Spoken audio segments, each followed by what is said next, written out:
thousands came out to commemorate this year's Corpus Christi celebrations.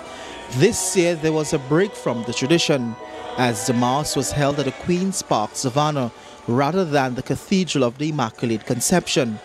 The cathedral is being restored. The new venue attracted thousands of worshippers. This was also the first Corpus Christi Mass and procession for Archbishop His Grace Joe Harris. In his homily, Father Harris focused on a topic which has been resting heavily on the hearts of many in the country: crime. Father Harris lamented that youths are dying before their time. And we as a people seem unable to stop the tide. So much of the blood spilt is that of young men and women in their 20s and 30s.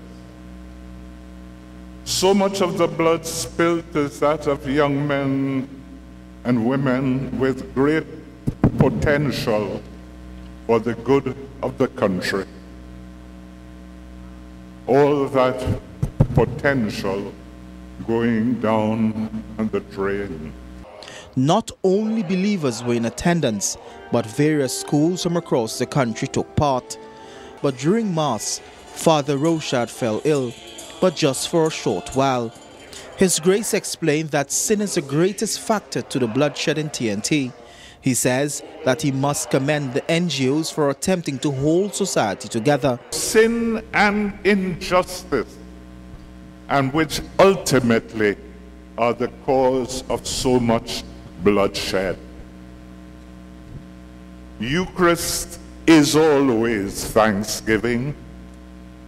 And so we thank God for those persons, laity and clerics, for the NGOs, who at this time are working to change the structures of sin in our land.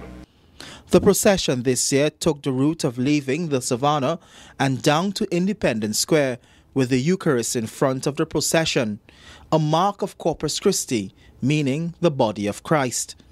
The Archbishop begged that young persons thinking of entering a life of crime to seek God instead. It is this Spirit who will give us the strength to build a community wherever we find ourselves, in our neighborhoods, places of work, and places of recreation. It is this Spirit who will give us the courage to walk with our young people who are on the verge of entering a life of crime.